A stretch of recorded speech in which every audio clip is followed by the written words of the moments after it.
বিষণ্ণতাৰ 2025 হেৰুৱাই ভাগৰি পৰা বৰ্ষ 2025 এটা নতুন সময়ৰ বাটেৰে আমি ধাৱমান সন্মুখত এটা নতুন বছৰ 2026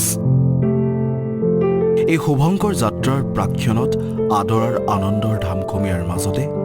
আহক আজি উভতি যাওঁ শেষান্তত উভতি চাওঁ 2025ক 2025এ যিমান আমাক দিলে সিমান নিলে আমাৰ পৰা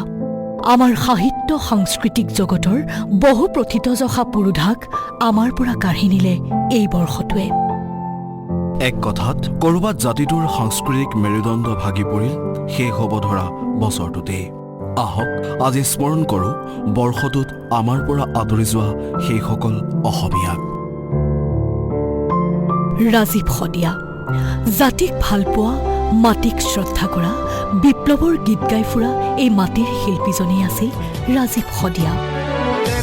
উঠিছে পীৰ পিৰণি ৰক্ত স্নানৰ মন জাতিৰ পিঠিত মৰণ সংকট অন্ধ জনগণ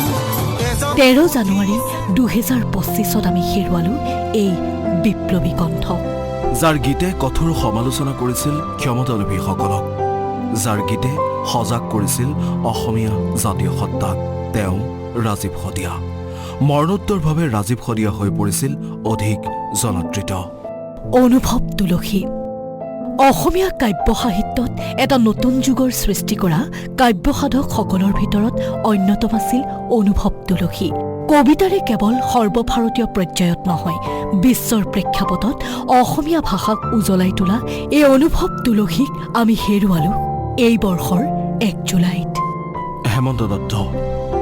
আপুনি ভ্ৰাম্যমানৰ মঞ্চত টাইটেনিকৰ চমকপ্ৰদ কাৰুকাৰ্য দেখিছিলনে এনে বহু নাটকৰ স্ৰষ্টা হেমন্ত দত্ত হেৰাইছিল এই বৰ্ষটোতেই কেৱল নাটকেই নে আপুনি মই সততে গুণগুণাই থকা বহু গীতৰ গীতিকাৰ হেমন্ত দত্ত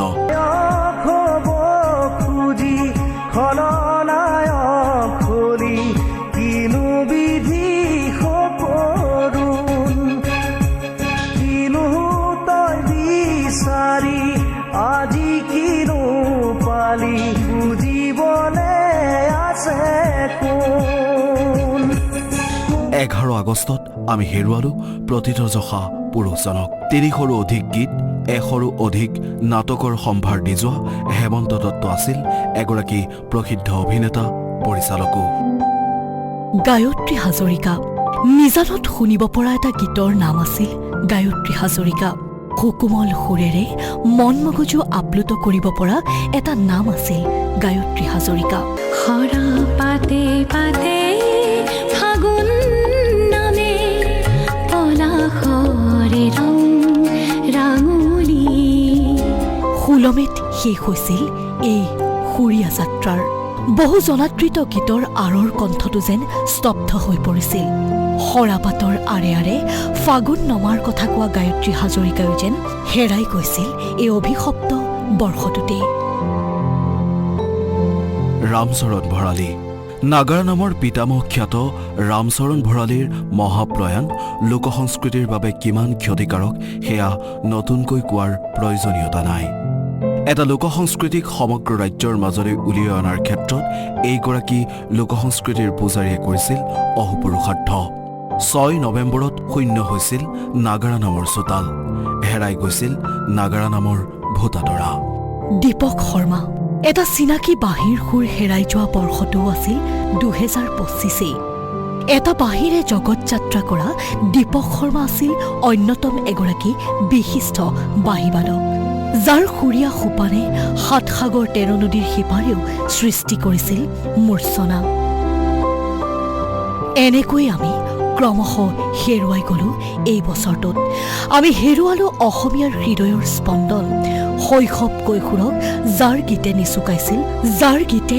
অসমীয়া সংগীত জগত অসমীয়া গীতি সাহিত্যক দিছিল এটা নতুন যুগ যি যুগৰ নাম আছিল কেৱল জুবিন আহে বানাহে ঘুমতি আহিবা ৰাতি সপোনকে লৈ চকু মেলি চাওঁতে মায়া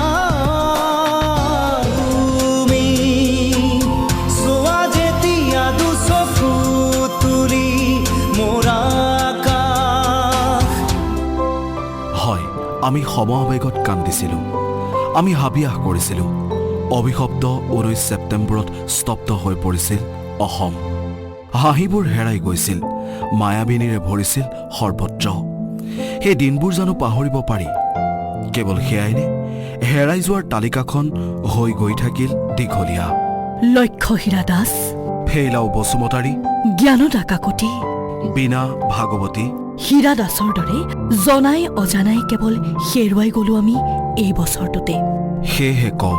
2025 তেনেই অভিশপ্ত। অনাগত বৰ্ষটো নহওক 2025ৰ দৰে। News desk report, Assam times. যা যা